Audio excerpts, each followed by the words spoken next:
Bien, nous allons commencer. Il y a deux intervenants qui vont avoir un peu de retard parce qu'ils sont dans des réunions pas très loin d'ici. Nous allons tout de suite commencer cette...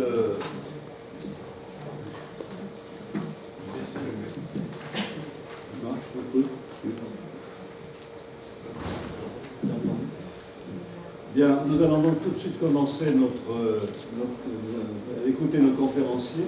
Nous allons, vous le savez, discuter de la question de l'investissement local. Les collectivités locales, vous n'êtes pas sans ignorer, vont avoir, pour certaines non pas encore, mais d'autres les ont déjà et d'autres vont les avoir, pas mal de difficultés financières, une restriction de leur dotation budgétaire sur les 3 années à venir.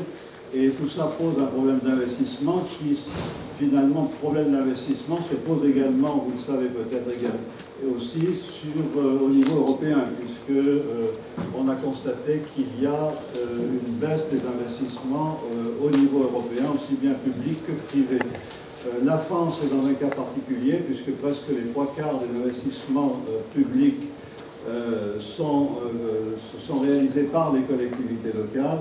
Donc, par conséquent, c'est un gros problème qui s'ouvre vers nous si les collectivités locales n'ont plus la possibilité d'investir à la hauteur de ce qu'elles investissaient jusqu'alors. Presque 75%, c'est hors défense. Avec la défense, on descend quelques années à 54%, et je crois que vous avez chiffré 60% cette année à la Banque Postale.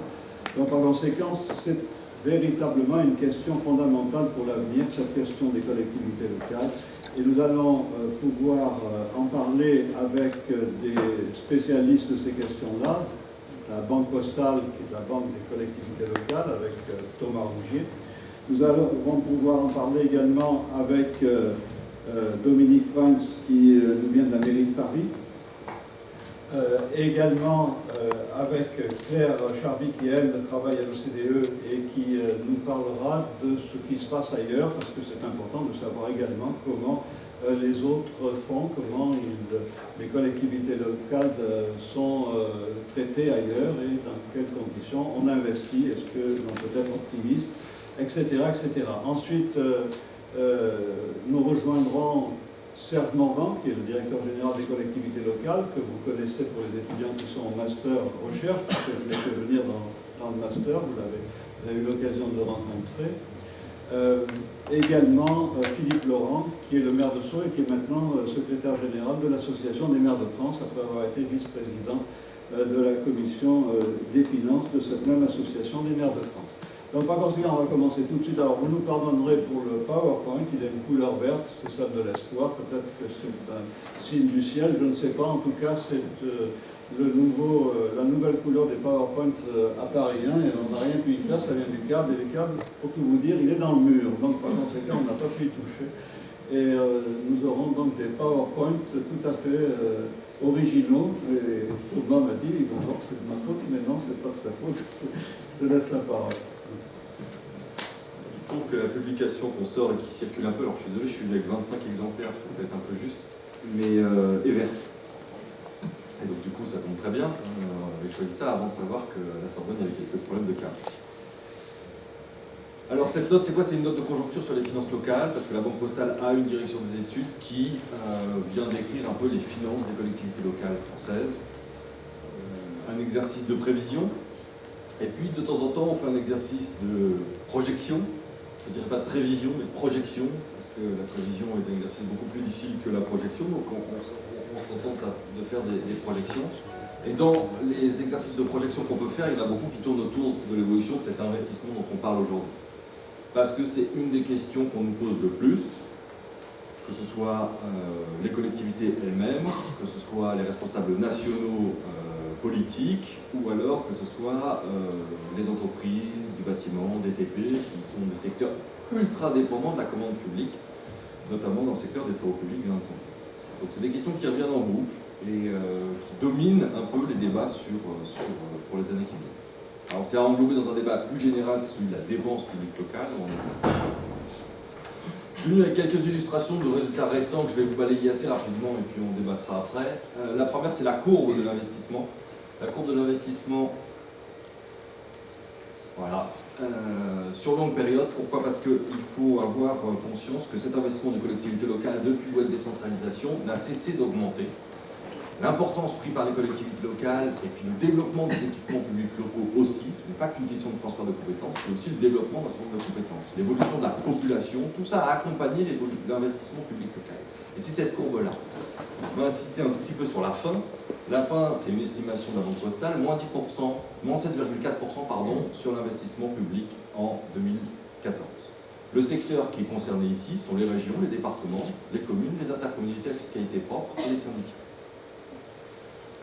Donc cette baisse de l'investissement, elle était attendue. On est dans un effet de cycle. L'année des élections municipales et intercommunales, il y a généralement pour ce bloc-là une diminution des investissements. Et comme il porte une grande partie de l'investissement, ça fait généralement une diminution sur l'ensemble de l'investissement public. Et son ampleur dépasserait, c'est encore une prévision, dépasserait ce qu'on pouvait attendre en matière de cycle classique. Pourquoi? Parce qu'il y a des contraintes financières qui se sont rajoutées. La première contrainte financière, on l'observe quand on regarde les moyens de financement qui accompagne cet investissement, c'est l'histogramme qui apparaît après. Cet histogramme, c'est l'épargne brute. L'épargne brute, c'est les excédents des recettes de fonctionnement sur les dépenses de fonctionnement, je pense que la plupart connaissent. C'est un solde qui est très suivi. C'est sur l'année de combien excèdent les recettes de fonctionnement par rapport aux dépenses de fonctionnement. Et vous voyez qu'il se passe quoi? Il se passe que pour la quatrième année de suite, pour la troisième année de suite, pardon, il y a une baisse de cette épargne brute des collectivités locales. Et ça, c'est un événement en lui, parce que cela n'était jamais arrivé depuis une loi de décentralisation que l'épargne brute des collectivités baisse 3 années. Ça concerne l'ensemble des catégories de collectivités pour 2014, sauf les départements, qui, d'après nos estimations, seraient à une stabilité de cette épargne brute. C'est assez surprenant, parce que les départements sont porteurs de l'action sociale, donc porteurs d'un certain nombre de problématiques de financement, mais par ailleurs, elles ont bénéficié de recettes nouvelles en 2014, qui auraient tendance à préserver les départements d'une baisse de l'épargne brute en 2014. Mais sinon, c'est général à l'ensemble des collectivités locales, notamment les groupements à fiscalité propre. Ça, c'est assez nouveau, on est sur une période de stabilité, mais c'est assez nouveau. Donc ça a accentué la baisse des investissements. Cette perte d'autofinancement des collectivités locales a probablement accentué la baisse des investissements. Les autres moyens pour couvrir, pour financer ces investissements sont les recettes d'investissement propres. C'est l'histogramme qui apparaît ensuite. Cet histogramme...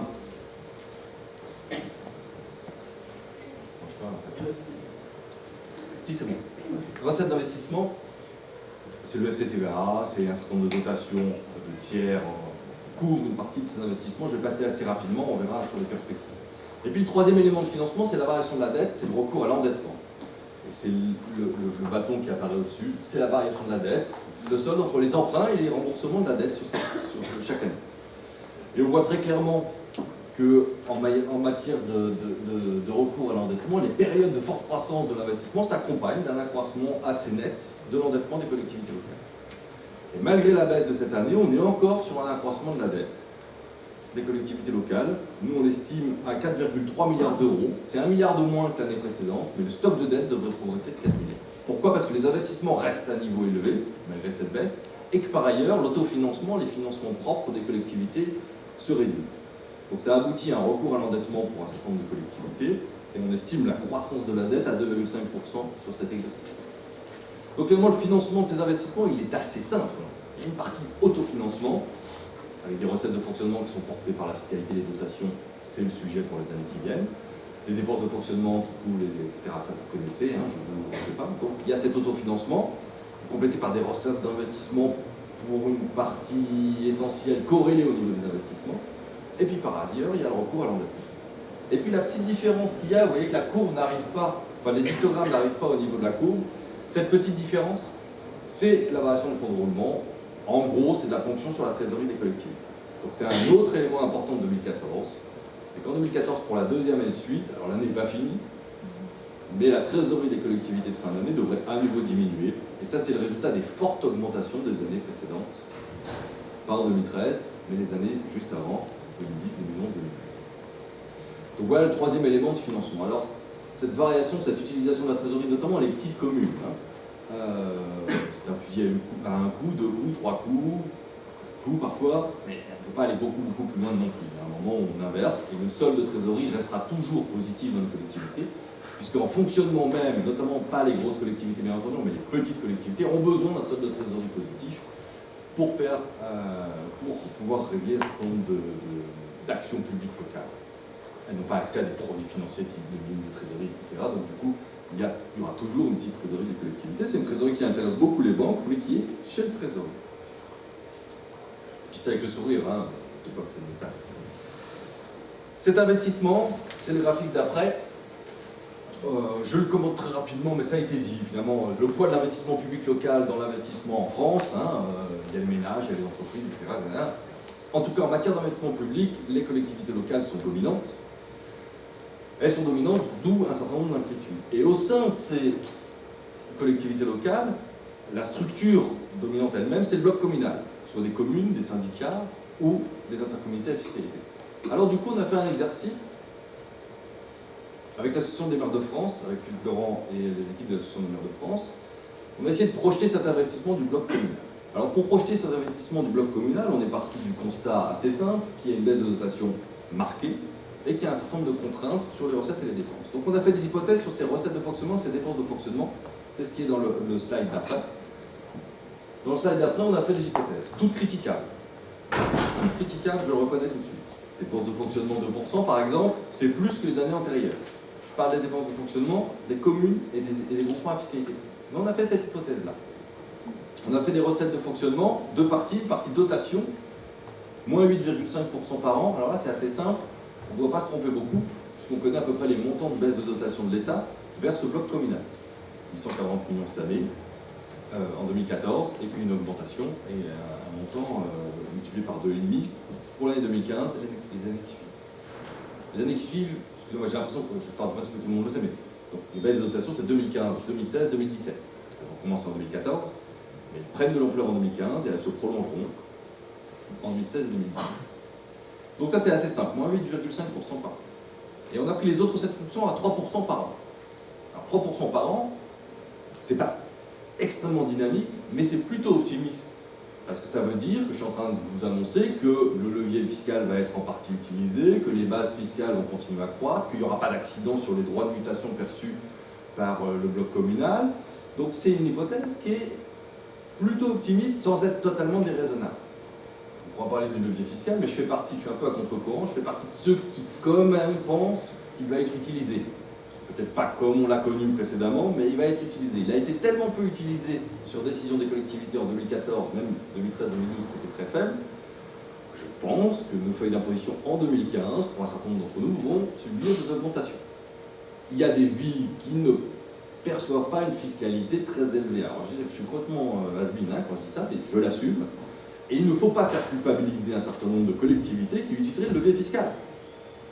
Parce que la collectivité locale qui n'aurait pas pendant 15 ans utilisé ce levier fiscal, tout d'un coup, puisqu'il y a une aversion globale, une espèce de hantise globale, eh bien la collectivité qui ne l'a pas fait pendant 15 ans ne pourrait pas le faire maintenant alors qu'elle a des taux très faibles. Donc non, je veux dédouaner notamment certains petits maires d'une lourde responsabilité qui serait de plonger la France dans le chaos parce qu'ils augmenteraient leur taux alors qu'ils ne l'ont pas fait pendant 15 ans. Ceci dit, la hausse de la fiscalité, je rassure, pour vous, n'aura pas l'ampleur qu'on a pu connaître au lendemain des élections municipales précédentes et même lors du cycle précédent. Puisque vous savez qu'au lendemain des élections municipales, pas l'année des élections mais l'année d'après, généralement, il y a une petite tendance à l'augmentation des taux qui intervient en début de mandat. C'est public, hein, c'est pas caché, c'est connu, mais c'est le cycle classique de l'augmentation de la fiscalité locale en France. Alors avec une attention particulière sur un certain nombre de contribuables, ne me faites pas dire que j'ai défendu l'utilisation du levier fiscal à tout craint dans les collectivités locales. Mais elle aura un petit peu lieu. Donc on a fait cette hypothèse-là. On a corrélé une partie des recettes d'investissement au niveau des investissements qui seront réalisés, et puis après on a fait un encours de dette qui progresse de 2% par an. 2% par an, vous voyez que, en tant que banquier, je ne suis pas allé très très fort, puisqu'en gros, je dis que le bloc communal maintiendra une dette en pourcentage de PIB à peu près constante sur la période à venir. On verra ce qui se passe si ce n'est pas le cas.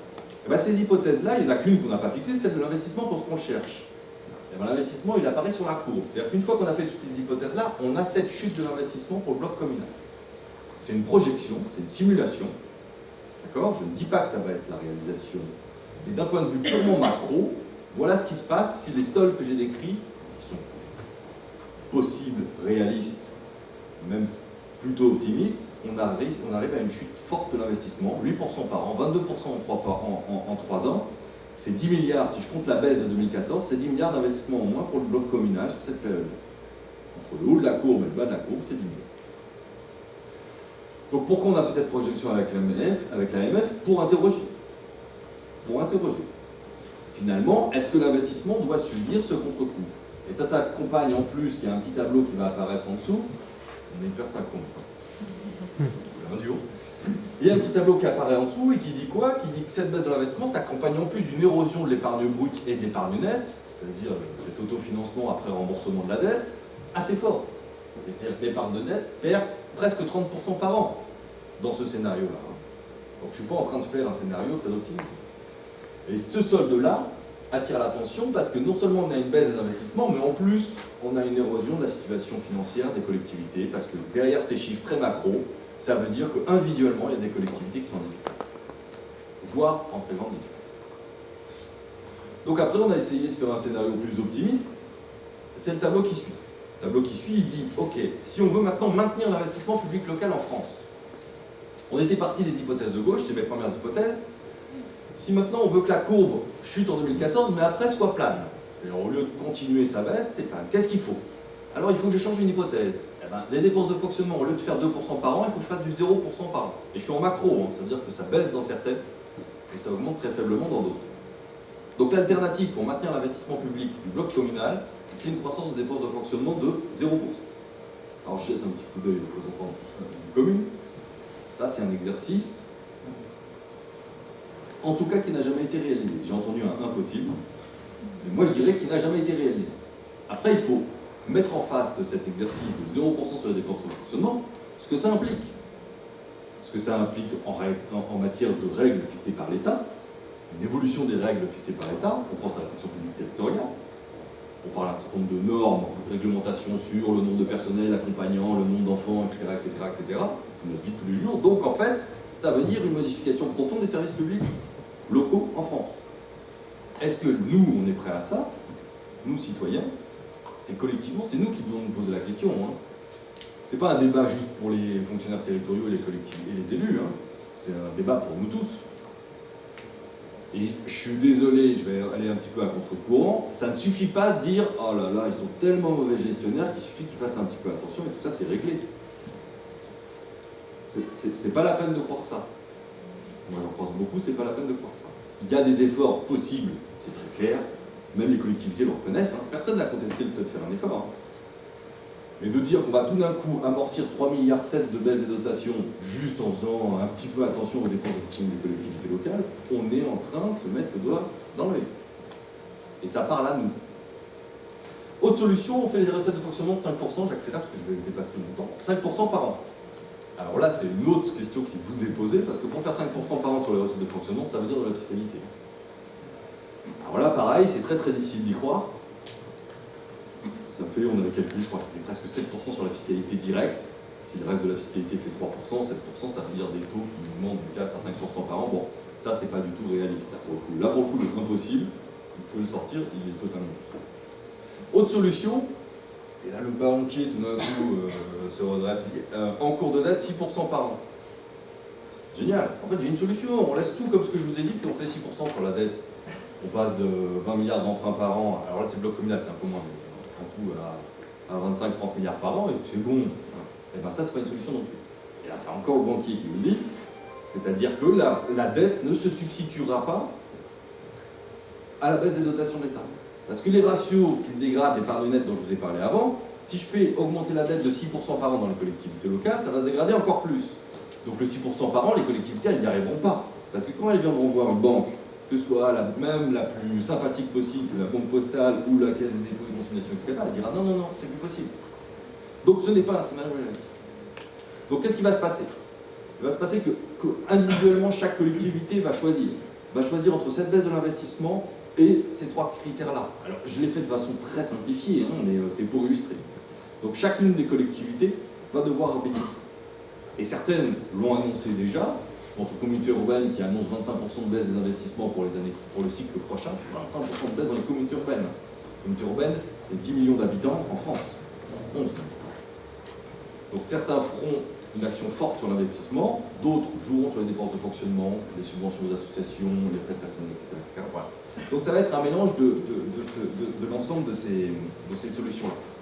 Avec un débat, je conclurai là-dessus, qui va apparaître et qui existe assez peu dans les collectivités locales, enfin, à ma connaissance, c'est la nature des investissements du secteur public.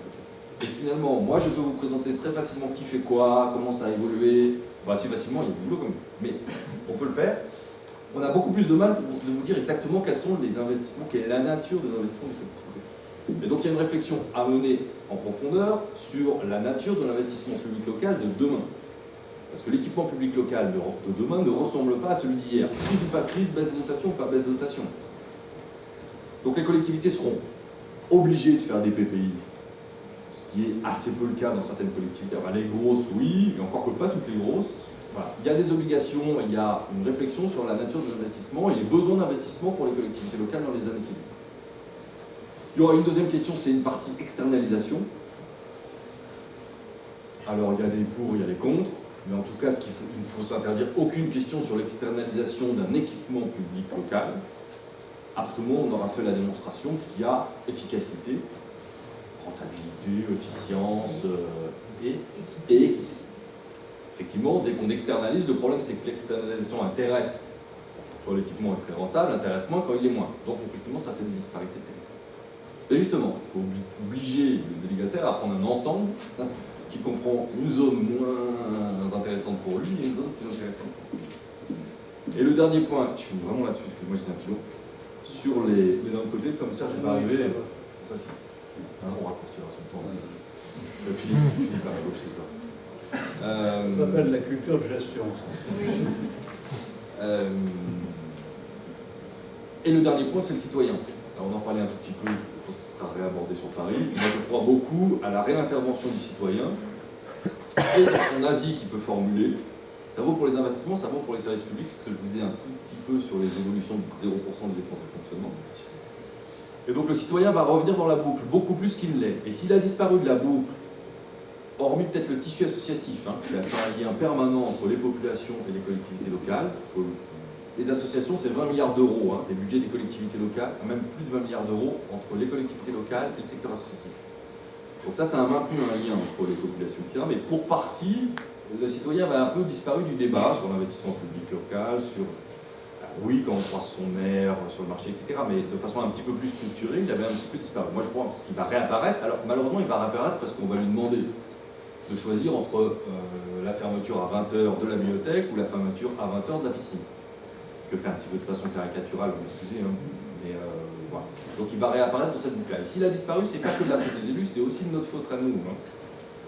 C'est-à-dire qu'on ne peut pas se désintéresser de la chose publique. Alors vous non, parce que vous travaillez toujours dessus, mais la population a d'une façon générale replié son attention en déléguant. On l'a tous fait, donc c'est facile. Je pense qu'il faut qu'ils reviennent dans la boucle, pas forcément pour atomiser les élus locaux et les fonctionnaires territoriaux. Ça ne sert à rien. Ça ne sert à rien de dire pendant 20 ans on a fait n'importe quoi, c'est ça. C'est très français de procéder comme ça. Je pense que ça ne sert à rien de tirer à boulet rouge sur ce qui a été fait, pas fait, etc. Il faut qu'on construise quelque chose de différent. On n'est pas obligé de couper des têtes, parce que ça, il faut monter la potence, ça c'est vachement long. On n'est pas obligé de passer trop de temps là-dessus. On peut se concentrer tout de suite à la construction du nouveau vaisseau, du nouveau bagage et de ce qu'on va construire pour les équipes. Merci. Ton introduction nous fait penser que qu'est-ce que vous allez faire à la mairie de Paris? Vous allez augmenter les impôts, vous allez augmenter la dette, vous allez baisser les dépenses de fonctionnement lesquelles, vous allez réduire, vous allez réduire vos investissements lesquels? Est-ce que vous allez continuer à faire de nouveaux investissements? Il y a toujours de nouveaux besoins dans nos sociétés, donc toujours de nouveaux investissements. Est-ce que vous allez jouer, comme l'a dit Thomas tout à l'heure, sur la trésorerie? Vous allez compter sur votre trésorerie? Quelles sont les solutions que vous envisagez? Parce que c'est vrai, et la maire de Paris l'a dit à l'AMF, elle est aussi concernée par ce qui se passe. Donc par conséquent, allez. Alors bonsoir, écoutez, je vais vous donner moi juste quelques quelques éléments sur la façon dont on voit les choses de l'administration parisienne. Je suis à la direction des finances de la ville de Paris. On est confronté aux problématiques qui viennent d'être évoquées et sur lesquelles effectivement on va être contraint de faire quelques choix. Alors, je dis réponse dans 15 jours parce que la ville de Paris vote son budget au Conseil de décembre. Donc le 15 décembre, la ville aura son budget primitif 2015, fonctionnement d'investissement, et vous verrez notamment qu'on n'augmente pas les impôts, pas en 2015, pas pour la bonne action. Alors, juste 2-3 mots sur la ville de Paris d'abord, parce que c'est une collectivité qui a quelques spécificités. Alors, des spécificités d'abord géographiques, au final, ça n'a l'air de rien, mais ça détermine en fait une grande partie du montant de nos investissements et des difficultés opérationnelles que l'on peut avoir, nous, pour réaliser des investissements, qui sont que Paris est une ville très petite, en fait, c'est des 105 km², mais qui est très peuplée, en fait, qui est très dense. En fait. Paris a une densité qui est comparable aux plus grandes villes indiennes, en fait, à 20 000 habitants au kilomètre carré. Si vous prenez des villes comme Londres, New York, ça tourne à 6 000, 7 000, pas plus. Donc Paris, c'est une spécificité qui est importante parce que toutes les questions de propreté, notamment, à Paris, sont moins liées aux questions de civisme des Parisiens qu'à la question de la densité, en réalité. Et toutes les questions de création d'opérations, de livraison d'équipements, de construction en fait, dans le tissu parisien sont vues aussi à travers ce prisme parce que l'habitat parisien est assez resserré et en réalité c'est assez difficile de construire à Paris pour tout un tas de raisons que je n'ai pas eu le temps. Mais c'est quand même une petite spécificité parisienne. La deuxième spécificité, c'est que Paris c'est une double collectivité locale. En fait, nous sommes ville et département en réalité. Alors, qu'est-ce que ça a comme conséquence financièrement, pas grand-chose. Ça veut dire qu'on a un budget ville, un budget département et qu'on consolide les deux. Il faut voter par chapitre un budget consolidé. Mais ça veut dire aussi qu'on a un champ de compétences en réalité qui est extrêmement développé. Donc, je veux dire, hormis peut-être quelques dépenses régaliennes, quelques compétences régaliennes, nous traitons de questions de voirie, d'urbanisme, de transport, de culture, d'affaires scolaires.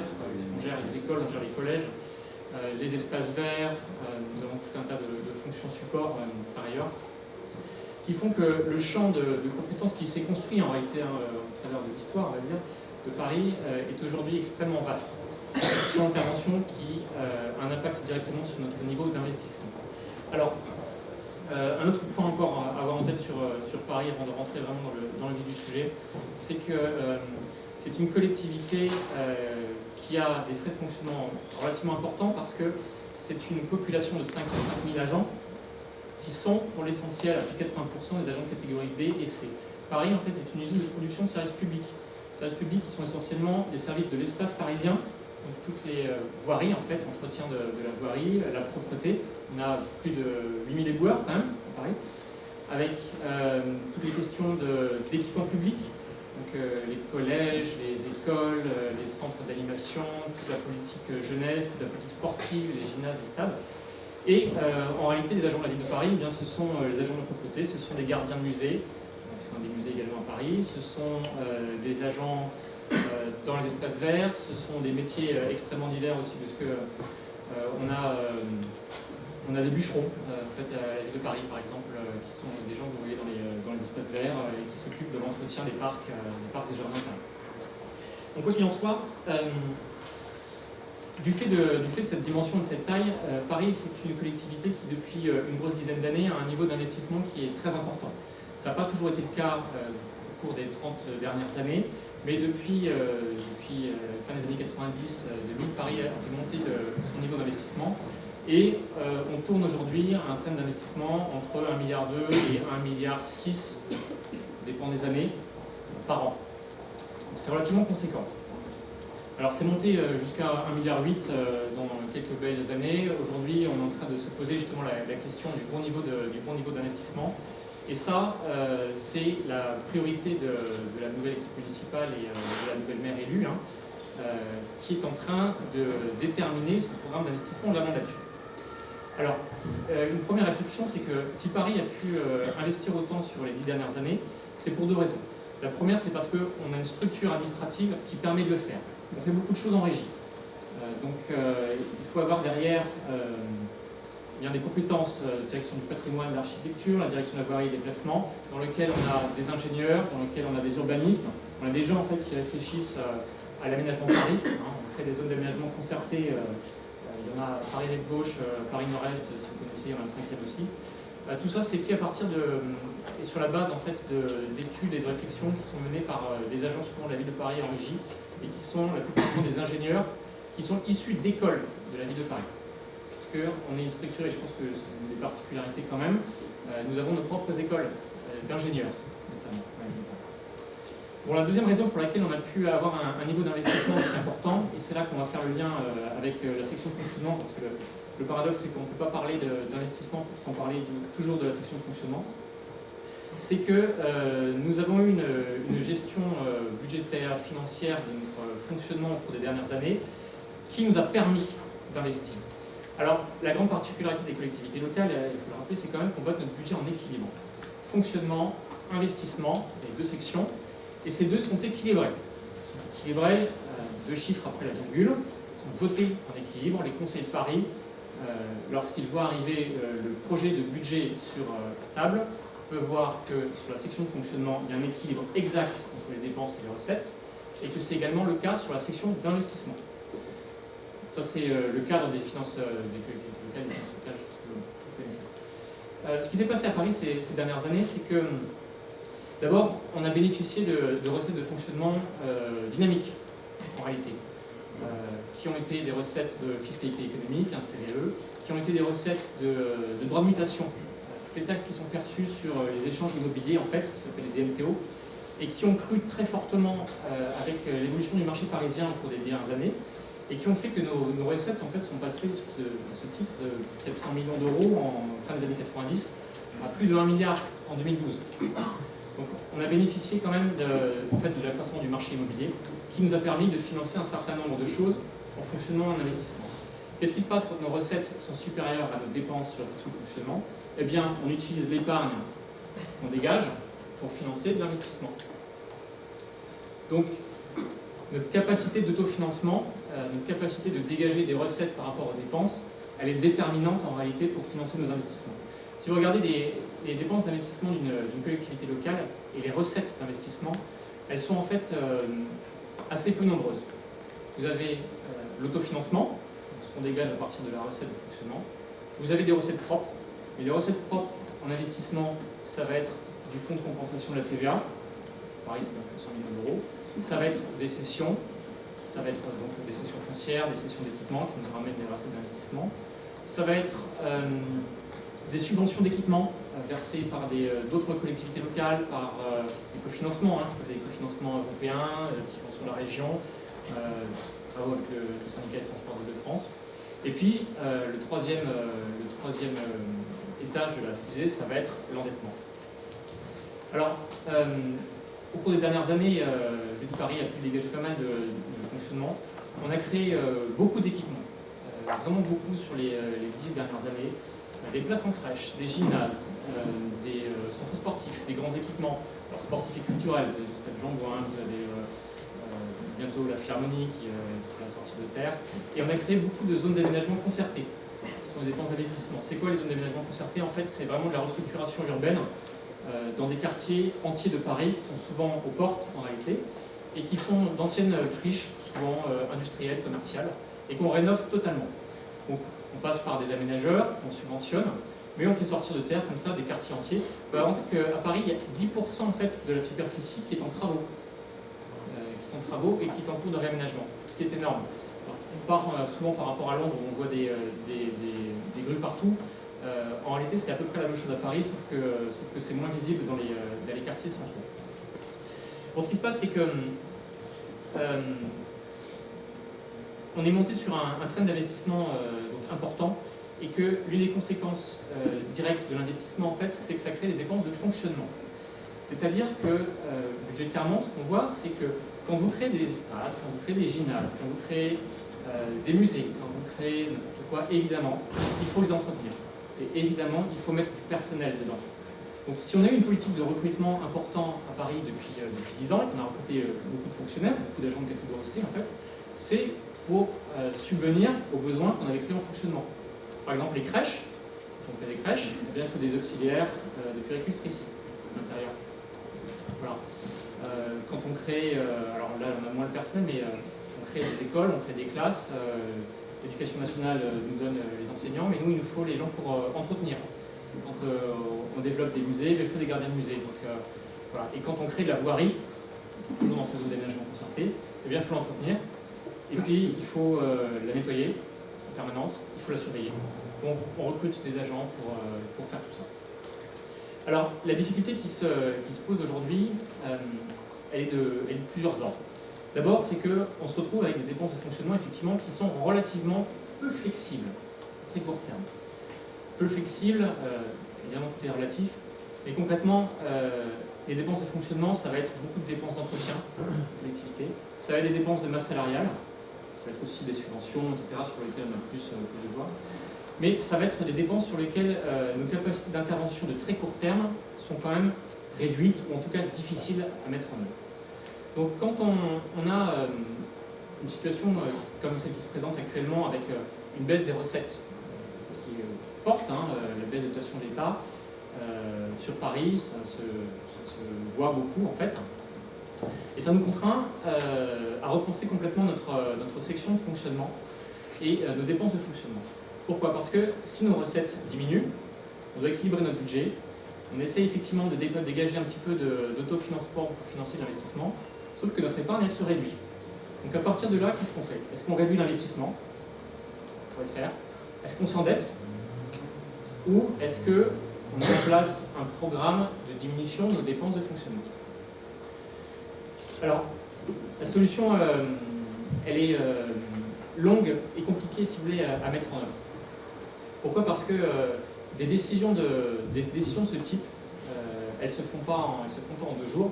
Ce sont des processus, en réalité, qui s'étalent sur, à minima, une année. Les dépenses d'investissement de la ville de Paris pour les 6 prochaines années, toute la nature, elles sont en cours de définition actuellement. C'est un travail qui a été initié il y a maintenant, depuis l'élection de la nouvelle maire, et qui consiste à déterminer un trend d'investissement de toute la nature, en disant de façon la plus explicite et détaillée possible ce que Paris va financer sur les 6 ans à venir et à quel montant.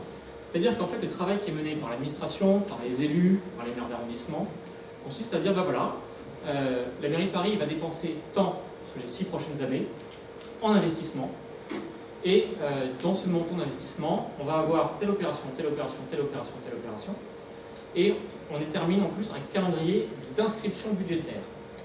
C'est-à-dire que, en fait, tout est prévu, on va dire, longtemps à l'avance. Après, la vie fait que les choses peuvent évoluer. Et concrètement, là, nous sommes à la veille, en fait, on le sait déjà d'ailleurs, mais ça va être public et communiqué dans quelques jours. On sait parfaitement ce que nous allons investir et financer sur les 6 prochaines années, et nous avons le détail de toutes ces opérations. Et nous savons le calendrier de lancement des opérations. C'est-à-dire qu'on va pouvoir dire, voilà, sur le budget primitif 2015, on va inscrire des autorisations de programme pour lancer telles opérations. Ensuite, annuellement, on mettra les crédits de paiement en face. En 2016, on inscrira tels AP. En 2017, on inscrira tels AP. Ça, c'est pour la programmation, on va dire, pluriannuelle, et qui forme en fait ce que font beaucoup de collectivités locales et ce que Paris depuis le temps, à savoir un programme d'investissement de mandature. Alors, le programme d'investissement de mandature, on n'a pas fixé le montant complètement à la louche. On l'a fait à partir de perspectives pluriannuelles sur nos sections de fonctionnement et d'investissement. C'est-à-dire qu'on détermine, à l'horizon 2020, quelle va être l'évolution des dépenses et des recettes de la municipalité parisienne, de la collectivité parisienne, de la façon la plus précise possible. C'est un travail qui prend 3-4 mois. Et on fait des scénarios d'évolution de nos recettes. Alors, on a un petit peu de visibilité sur un certain nombre de recettes de fonctionnement, et notamment les dotations de l'État, puisqu'on sait comment elles vont évoluer au moins jusqu'en 2017. On a un petit peu plus de besoin de scénariser un certain nombre de taxes et de fiscalités sur lesquelles on a moins la prise, comme les droits de mutation, comme les cotisations valeur ajoutée. Mais on fait un scénario de fonctionnement qui nous permet de déterminer, à l'horizon de 6 ans, combien devrait dégager d'épargne brute sur les 6 prochaines années par an. Et à partir de là, combien on sera en capacité de virer notre section d'investissement et combien on sera donc en capacité de financer par an ce type d'investissement. En fait, si vous voulez, c'est un travail qui est, voilà, c'est un espèce de processus où tout est un petit peu dans tout, mais qui nous donne un modèle prévisionnel d'investissement sur la nature. Alors, les choix auxquels on a été confrontés, c'est exactement ceux que vous avez évoqués tout à l'heure. Est-ce que nos recettes de fonctionnement diminuant, il va falloir s'endetter, investissement, si on veut maintenir le même fonds d'investissement? Est-ce qu'il va falloir trouver des recettes d'investissement complémentaires? Question. Ou est-ce qu'il va falloir agir sur notre section de fonctionnement, soit en accroissant les recettes, soit en baissant nos dépenses? Alors, on avait déjà les idées très claires au moment de l'élection, puisque les candidates, la maire nouvellement élue, ne souhaitaient pas augmenter les impôts. Voilà, c'était un choix politique sur la mandature. Et donc, on a comme lettre de mission, notamment, de ne pas toucher la fiscalité. À partir de là, il se passe deux choses. D'abord, on réfléchit à notre périmètre d'intervention de fonctionnement. Voilà. Est-ce qu'aujourd'hui, les missions de la ville de Paris sont les plus pertinentes? Est-ce qu'on est organisé de la façon la plus efficiente possible aussi pour la tenir? Et là, la question qui se pose, c'est le service public qui est offert.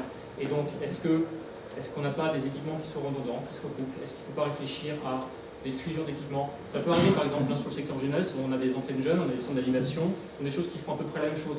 Est-ce qu'à un moment, il faut qu'on les mutualise? Est-ce qu'on peut avoir d'autres façons de faire? On a pu se poser la question aussi de notre périmètre d'intervention. Il y a un certain nombre de compétences qui sont facultatives. Est-ce qu'on va continuer à les verser ou pas? Bon, il se trouve que le choix qui est en train de se dessiner, ça va plutôt être de booster nos recettes d'investissement.